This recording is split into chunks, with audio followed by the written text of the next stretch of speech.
They are so fast that you really don't know what's happening. If you take in physics, there is a concept of nonlinear dynamics. Let's take you take a spring, okay, and you put a weight of, let's say, 500 grams on that. It increases by 5 mm. I take another 500 grams and then put it on it. It increases by 10 mm. Now I take 50 kilos and put on that. It cracks. It breaks. It's not linear anymore. That is, beyond a particular point, things fall into an area called nonlinear dynamics. People who are in the, would have heard of something called fractals, chaos. All these things fall under that space.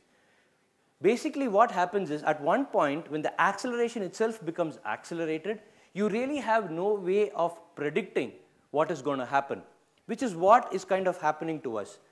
The human brain is being understood slowly, little by little.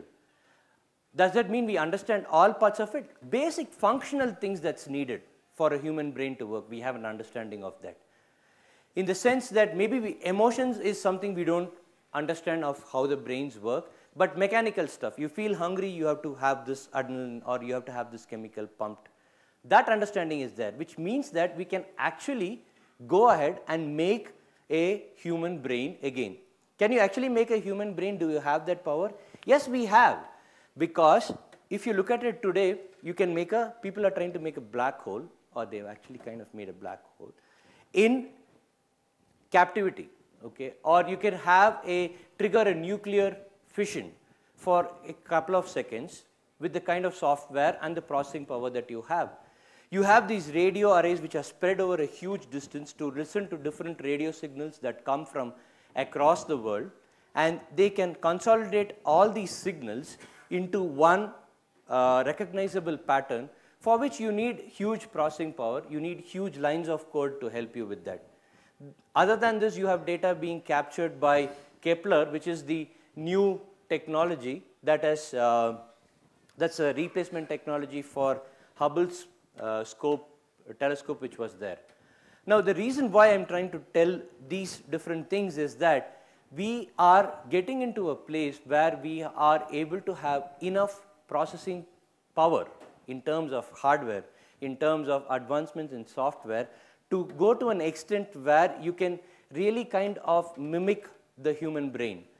In the sense that also you have additional stuff which you can implant inside your brain, which can actually amplify your intelligence. Once you understood how the brain works, you can have a chip which will actually say that if you are suffering from indigestion, what are the kind of chemicals the body should secrete itself. Okay, it's like proactive medicine. Okay, imagine where that could lead us. So you have this place where you have processors and CPUs which are getting smarter than the brain. Kurzweil predicts that at some point of time, the processing power will be able to do what a human brain does, and it's a matter of time before it can do what all human brains can do also. It's just a matter of time, which kind of leads us to a tricky or a dangerous territory where you have vehicles like this which can run by themselves and they can figure out where the landmines are. They're being used in defense. Or you can have a car which can drive by itself. I don't know how comfortable you would be sitting in a car which is driving by itself, but I guess it's just a question of mindset. You have planes like this which can go identify a target and then fire it, but still it's being controlled by the humans today for the fear that it might make a mistake. There were this movies which were replacement of a human being, right? Terminator was one example. And then recently there was this movie called Surrogates, where a person actually gets a replica of him. He's actually in the house, but his physical body, which can move, think, feel, is the one that goes around doing stuff. How far are we from something like that? We are also wanting to analyze stuff in which we can change our environment. We want to, people are thinking of pumping some kind of a sulfur dioxide into the atmosphere to reduce bad things happening in the atmosphere. You need calculations to do how much of that needs to be done, what would be the impact. You need good CPU to do that. One of the things where I was discussing this, my nephew, he's in 10th standard, he's a sci-fi fan. So he said that, you know what, you're supposed to have teleportation and space travel as a part of your talk. And I said, what, teleportation? I was telling him about logic, about, even if you decompose your DNA, it would have so much of MB of data, it will take so much of time to transfer. He said, just put it. Now, when he took a step back and thought about it, right, I'm 40 years old. If I had told, at the time of my birth, I told my grandfather that, you know what, you are sitting in Chennai, and you can actually see and talk to a person who's sitting in US. He would have said, no way, what are you kidding, are you drunk? Well, it's a practicality today, right? So 30 years from now, teleportation or space travel is not something that is, it's not a distant possibility. I think I would have to accept that it is definitely a possibility unless it is proven wrong. Now, in terms of all these things that happening is, what's Microsoft, a legacy provider or a technology reader? Okay, yeah, we had this operating system and then people have been calling us legacy providers. Yes, that's been true to some extent. But then we also realized that cloud, because of all the technology changes that's being driven, okay, technology changes that's driving society. The way society thinks is also changing the way technology is being driven. It's a kind of chain reaction that's proceeding so far that cloud is not an option anymore. It creates a lot of opportunities for us.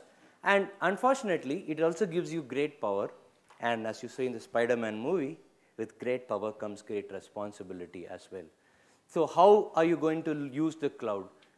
Oh, be open to it. Cloud is something which brings people together, right? Which brings thoughts together. It helps you do that.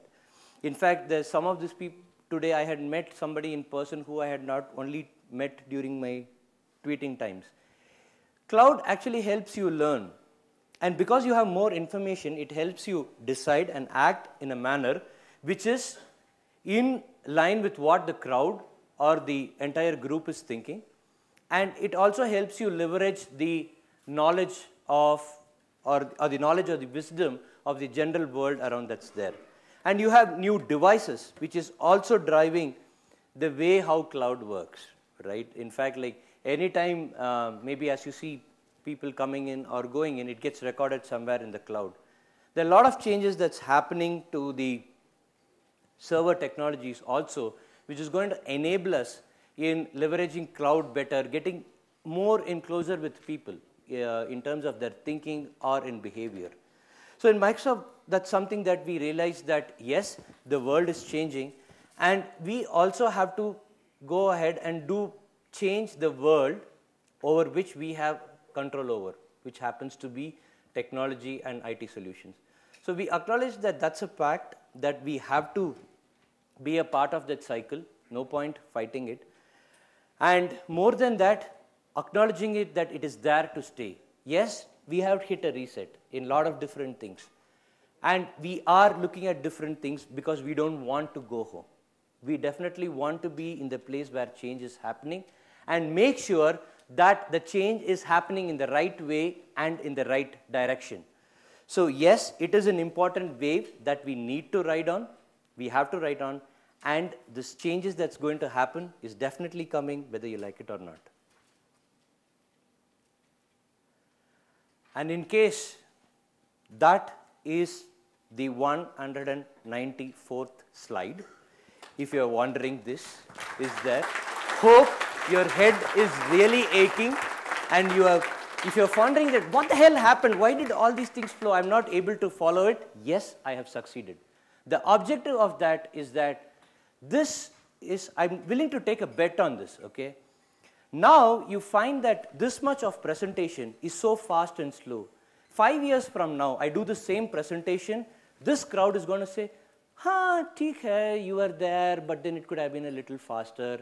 I do it after 10 years, they'll say, "That's so slow." My son calls these movies, right, 70s movies, black and white movies. It's like, "Swami, aapne kya liya kya?" This speed will be that, believe me, 10 years from now.